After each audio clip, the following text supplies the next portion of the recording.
put that together to allow it to happen. When she's going to penalise, what does she need to be doing? Three things that I talk a lot about. If you're going to penalise, it needs to be what? Yeah. Clear. Yeah. Excellent. What else? Obvious. Yep. And what's the third one? Impact. Okay? So that's because of the pace of the game and doing test matches, that is how she has simplified that into the big picture. She just wanted to look at the big picture in the game, make sure she was getting the clear, the obvious with the impact, to allow for continuity that you talked about, Vicky. Okay? And ultimately also in the big picture was space for offside. So she worked out Fijiana was probably going to be at risk at scrum time because the week before they got pumped by Wahine Maori. So she'd done her analysis and her preparation leading up to the game. She had a plan about controlling the set piece. She executed it using these three things. It was a tough day for her, but I think she did it really well. Okay, and she didn't back down, she just kept doing it. And I actually think we spoke a bit post-game about whether or not she should have yellow carded a Fijiana prop. And I was really pleased she didn't, because probably what was going to happen, she yellow carded the Fiji prop, and another one came on from the reserves, what might happen? Say? What was that, Tom? No, not a contest. Usually the reserves are in the reserves because of what? Impact player or what else? Absolutely impact player, Dana. What else? They're not as good as the Sometimes they're not as good as the one that comes on. So if you yellow card the prop, what are you going to get? Somebody's probably going to do the same who might not be as good. So she processed that and was like, no, I'm just going to keep managing and penalising. So I thought that was a really good outcome. Okay? So that was a really good example on Friday of Amber being really clear in mind what his plan was going to be. She kept it simple, just the two things, because she's got a huge knowledge and experience bank now from several years of refereeing very high level rugby. And she knows and has the confidence that we talked about last week to execute her skills. Okay, so she had a really top performance as a result. Alright, so planning before your game is really important, and identifying what the plan is going to be. And sometimes we talk about plans being a bit more detailed, and all you people in this room, I think, are in the phase where I think the plans need to be a bit more detailed until you build these up, and then we can scale back and set a plan that is really simple. Okay, and then go out and be able to execute it. So I'll bring that over to Saturday now, where we had some really good rugby on Saturday that I saw, and I'm assuming it's the same on the other games. But 5 quality games of under 17, under 18 rugby on round 1 at HFC. And we had some good plans written, and I was pleased with some of the detail in the plans from the referees. And they are now moving away from simply cut and paste and actually thinking about the game and the teams involved. But I think some of the preparation could have been better, so we access these three things to get top class performance. I think we had really good performance, but I know there's a couple of decisions that could have been better. And I just put it down to, well, in some cases, lack of experience. They certainly have the knowledge and the skills. And other times, it may well have just been fatigue. And other times, I certainly think it was ARs not being planned and prepared, and the referee perhaps defaulting to ARs thinking they should give them information when they didn't. Okay? And sometimes that comes down to a lack of practice. And our dear chairman has just walked in, And I'm going to use him as an example. So for the last couple of weeks I've talked about TMO process, haven't I? Yeah. Okay? And what have I talked about the process looking like when we blow time off to go to the TMO? What signals do we want to be doing? Yep. T, square, talk, and then you get the decision. It's either try or no try. Okay? Now, I'm going to pick on your T note. How often do you practice that process? Not much. And that's fair. I dare say a lot of people don't. Okay? But one of your ones on Saturday, when you had to go to the TMO, what was the first thing you did? For my first demo, I go for the T. You. But for the second one, the last one, I did only two. But that was for the last game. The last fish. Yep. I just blow. And then, so I tend to forget that process again. So you've got the knowledge and the experience, and the first couple you got right, but that third one, because Tino's hand went straight up, and everyone erupts thinking a try is scored. And then next thing he's doing this, and we're like, oh, what's going on? But that's just more and more practice. Okay, so for you, developing referees who've not had much experience around a TMO, I would advise you write down your process around doing it. And then what I used to do, I used to stand in the mirror at home and I would do it lots and lots of times. Okay? And then it was, or straight up. So it becomes just second knowledge, so that when you're fatigued, you don't have to think about it. You go to your knowledge and your experience. Tino gets his first couple right, later in the game, starting to get fatigued, just slightly forgets the process, and instinctively puts his arm up to blow time off. Okay, so that's why I talk about practice. And it's hard for us to referees to practice our skills at times, because that's just a skill now. Tino has the knowledge and the experience, but he's just forgotten to execute the skill. Because probably, I think, just a bit tired in the game, because the first two times he's done it perfectly. Okay? And then, part of learning those skills is to do things repetitively, over and over and over again, so it becomes second nature. Okay? We all go, shh, knock on. Okay, when we signal a scrum, don't we? Or shh, penalty, side entry. Because we've done those lots and lots of times on the field now. But some of those other skills that we don't do so often, we need to practice and practice. And sometimes it might mean standing in front of the mirror and just going over it, and your wife or your kids laughing at you, or your husbands or your boyfriends or your girlfriends, which way you are. Okay? So I thought that was a really good example. Very senior member in our association, yet still that muscle memory. And Tino's done lots of games of TMOs, but that muscle memory is not quite there, that he can just instinctively go to access his knowledge and his experience. And as you heard him before, he doesn't really practice it that often. Okay? So it's really important at times to write your processes down. Write them over and over and over and over again. Okay? So that when you've got a tackle, what's the first thing we look at? Tackler. We want the tackler out, don't we? What's the next thing we look at? Pardon? Ball carrier. We want them to release the ball, don't we? Okay? And if that's all happened, what's the next thing we're looking at? Arriving player. Doing what? On feet and what? Through the gate. Okay, so that you guys are accessing your knowledge and your experience there easily. And you've got that down packed. Okay?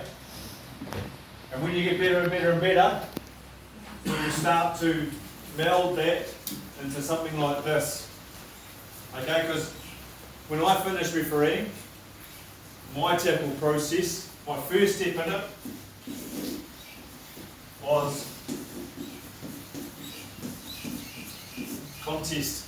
When I looked at the tackle, because it was happening so quickly, I made an instinctive decision on what type of contest of tackle it was. Okay, was it a two-man tackle? Well, that changed how I refereed it versus a one-man tackle around the legs. Okay, if it was a one-man tackle around the legs, I'm hardly worrying about the tackle rolling out. I'm now starting to look at the ball carrier, let go of the ball. Whereas if it's a two-man tackle, yep, I'm managing those tacklers out. Okay? But that was practice, and I wrote my processes. And I watched lots of video just to try and get my muscle memory going. So that instinctively on the field, when you know what it's like now, Tino, when you go up into the skipper cup, and you're at lower grade skipper cup games, it's quite slow, but when you get to those top games, it's quick, it's quick, it's quick. Okay, sometimes you just don't have time to think of those 1, 2, 3, 4 phases. And that's why and the now has just got simply big picture. Because this now is just embedded in your knowledge experience like it is in your guys at the moment. Okay? So the other thing I wanted on that, and this is for you guys as ARs, as well as referees, building into your process, both as a referee, as a process, but as a referee, and how you brief your ARs and what you expect from your ARs. And in particular, simply not defaulting to or deferring to the AR, remembering you're the referee. So one of the real trends I noticed on Saturday in particular was in front of kicker. Several of those were missed during the day. Okay? Several were picked up. But at times, they were missed. And it just comes down to these three things here. And particularly at times, I think with the referee, it was around experience and referees over trusting ARs. And forgetting that actually you're the referee in charge of the fixture. So a couple of the ones I saw,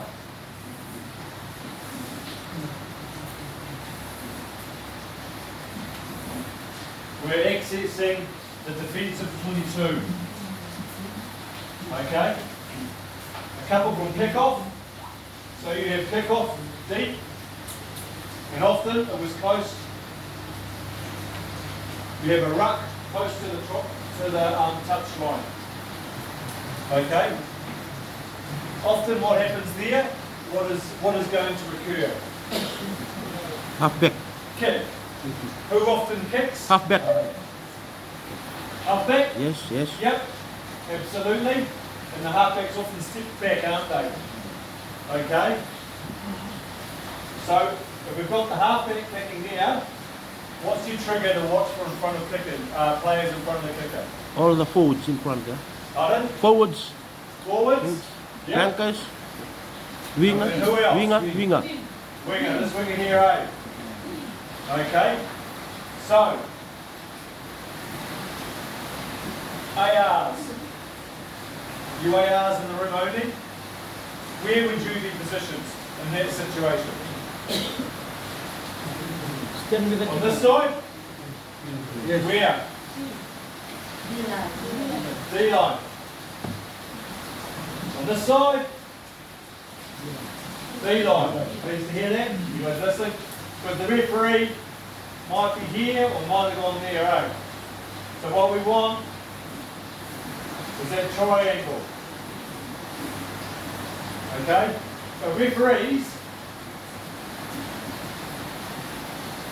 don't get lazy and wait for the AR. Because what I saw often, not these guys offside, but this guy goes early.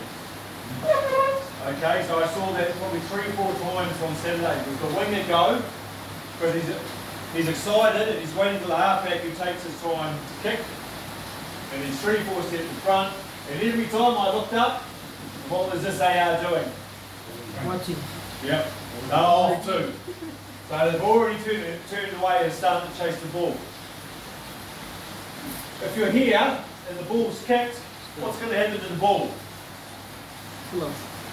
Lock on. Go out or what? Where's it going to be? In the air, isn't it? Yeah. That's the same as a referee. We tell you guys not, as a referee, not to do this, don't we? We want you to manage the players, because if it's going up, it's going to come down. And if it goes out here, or goes out there, who really cares? By the time you stop and wait here and watch for 1 or 2 seconds to A, make sure halfback doesn't get taken out late. B, make sure the wing is onside. At 1 or 2 watching, and then by the time you look up, oh yeah, there's the ball, it's still in the air, I bet you. And half the time it's not even crossed the plane. You've got plenty of time. So ARs, and you process, write it down. Defending ruck or defending scrum, clearing kick. Where am I going to be? What am I going to do? I'm going to get D in line, and I'm going to stand and watch the kick out for another 1 or 2 seconds post kick, and then I'll chase the kick. And that's just practice, practice. Write it down, reread it, reread it, so it becomes knowledge and experience, and becomes instinctive that when you're on the field, you execute your skill. Okay?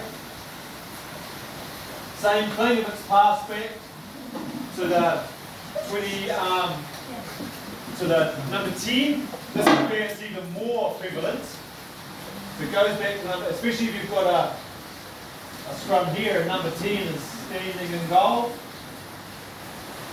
More often than not, he wants to clear here, and he has everyone in front of him, doesn't he? Now actually we're pretty good at refereeing that because we know that's a risk. And you referees in the room, I think you've got that as your trigger, and you're often then, you're not even worried about where the ball goes. I saw Chiwa doing quite a few times. He's just going like this, and he's telling players to get back. He's not looking in the air at all, he's not worrying about it. He's getting them back on side. Because we know that's a real risk here. What I'm saying is referees here, I think you're getting a bit lazy and are defaulting to your ARs to pick that up for you. You've got just as much responsibility as the AR to make sure that winger doesn't take off in front. But that's just practice and knowing your trigger and knowing your process. When we've got kicks in the middle of the field, again, we're really good at managing players back and onside. I think it's really good. It just seems to me, this one here, either from a kick-off or a turnover, we were just a bit lazy in watching that winger. Okay? That winger there, sorry. That's the AR. Just watching that one go. And again, let's go back to that planning and preparation to build your knowledge and your experience. So those are the main trends I noticed on Saturday. It was clear and experience with some guys around using TMO. And on HFC number 1, we had a quick meeting before we started. Every one of them told me that they had used TMOs before.